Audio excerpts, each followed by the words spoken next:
India versus New Zealand 2 मार्च को होना है और उससे पहले फैंस के मन में बहुत सारे सवाल हैं। वो जानना चाहते हैं कि क्या टीम इंडिया सेम प्लेइंग 11 लेके उतरेगी, विराट कोहली का 300वां वनडे मैच हो पाएगा ये वाला या नहीं, या फिर सेमीफाइनल में जाके होगा। रोहित शर्मा, ऋषभ पंत, मोहम्मद शमी, सब पर बहुत सारे सवाल हैं और इन सारे सवालों के जवाब केएल राहुल, टीम इंडिया के विकेटकीपर बैटर ने प्रेस कॉन्फ्रेंस में आकर देने की कोशिश की।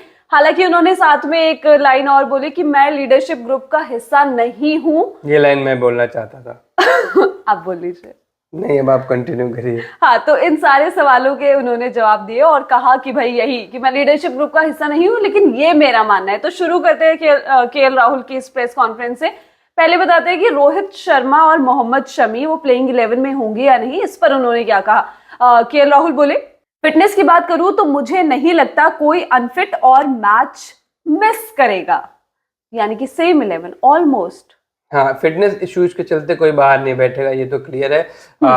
Leader not so leader, KL Rahul का ये मानना है कि कोई फिटनेस वाला इशू नहीं। जैसे हमने रिपोर्ट्स आई थी ना बीच में कि शुभमन गिल को शायद फीवर है, फिर कभी विराट के पैर में दिक्कत दिखती, कभी शमी के। तो इनका कहना है कि फिटनेस रीजन नहीं बनेगा किसी के बाहर होने का।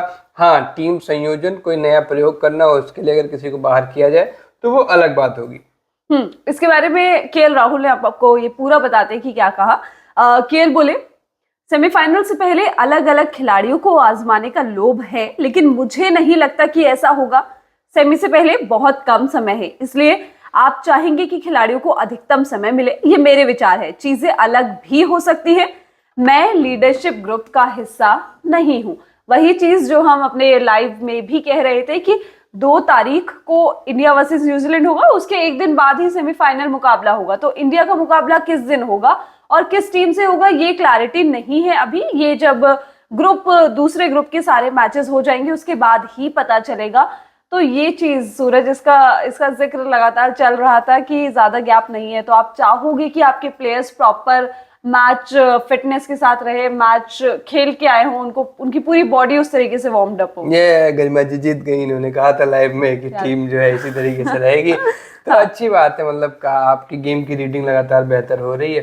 तो यही केएल राहुल भी बोल कर गए हैं। तो ठीक है, अगर आप एक प्लेइंग 11 के साथ पूरा टूर्नामेंट खेलना चाह रहे हैं तो इसमें कोई बुराई नहीं है। अगर इंजरी नहीं हो रही है, आपके प्लेयर्स अच्छा परफॉर्म कर रहे हैं, तो वही 11 अगर 5 मैच 6 मैच खेल लेते हैं तो उसमें कोई इशू नहीं होना चाहिए। बिल्कुल। और इसके साथ उन्होंने पिच की भी थोड़ी सी बात की, पिच पर भी बात की। इस पर उन्होंने कहा कि जब मैं बैटिंग करने आता हूँ तो स्ट्राइक रोटेट करना इतना आसान नहीं होता। वही दुबई की स्लो कंडीशंस और वही सारी जिसकी बातें हो रही थी। हाँ, स्ट्राइक रोटेट करना आसान नहीं होता, पिच में थोड़ी एडजस्ट करने में, सिचुएशन से खुद को एडजस्ट करने में टाइम लगता है थोड़ा सा। तो ठीक है, मतलब एक एज अ बैटर अगर वो ऐसा कह रहे हैं तो जाहिर सी बात है कि बाकी प्लेयर्स हैं उन पर भी थोड़ा सा, उनको भी थोड़ी दिक्कत होती होगी आने के साथ ही। बिना सिचुएशन, बिना हालात को, बिना पिच को समझे आप आते ही स्ट्राइक रोटेट नहीं कर सकते। थोड़ा टाइम सेटल होने में लगता है ऐसी पिचेस पर। तो अगर ये बात इनकी हम मान के चले तो ये है कि 300 या 300 के पार जाना अभी भी दुबई में मुश्किल होने वाला है। और इसके साथ एक सबसे बड़ी चीज, इंडिया का एक्स फैक्टर ऋषभ पंत पे भी बात करेगी।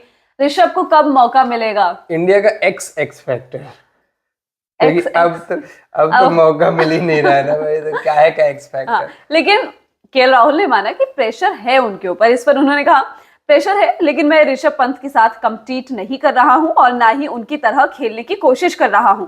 और मुझे यकीन है कि जब उनको मौका मिलेगा वो भी ऐसा ही सोचेंगे। ऋषभ और केएल राहुल का स्टाइल एकदम अलग है।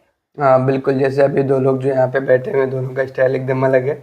दोनों की अपनी इंपॉर्टेंस है, लेकिन दोनों अपने तरीके की क्रिकेट खेलते हैं। और केएल राहुल का कहना है, मतलब ठीक है, मेरा कोई कंपटीशन नहीं है, मुझे पता है मैं कैसे बैटिंग करता हूँ, मैं उसको कंटिन्यू रखूंगा। उनको पता है वो कैसी बैटिंग करते हैं, वो उसको कंटिन्यू रखेंगे। तो ये बड़ी अच्छी चीज है कि जबरदस्ती दिखाने के चक्कर में आप अपना स्टाइल नहीं बदलने जा रहे। और इसके साथ अगर इंडिया न्यूजीलैंड के अगेंस्ट अनचेंज्ड उतरती है, यानी कि विराट कोहली खेलते हैं, तो वो इनका 300वां वनडे मैच होगा। और इस मैच पर भी उन्होंने बात करी, विराट कोहली की बहुत ज्यादा तारीफ करी और बताया कि मतलब हम सभी लोग उनको देखते हैं, वो हमारे लिए मतलब इतने बड़े प्लेयर, इतने मैच विनर प्लेयर हैं। तो इधर उन्होंने कहा कि वो किस तरह के खिलाड़ी रहे हैं ये समझाने के लिए शब्द कम पड़ जाएंगे। उन्होंने बहुत सारे मैच खेले हैं, इंटरनेशनल मैच, और वो महान प्लेयर रहे हैं। बहुत जरूरी सीनियर प्लेयर जिन पर हमारी निगाहें रहती हैं।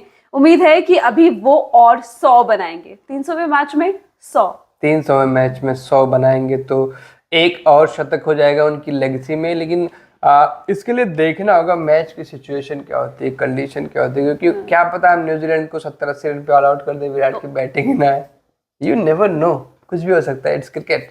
इस माइंडसेट के साथ बिल्कुल टीम इंडिया को जाना चाहिए।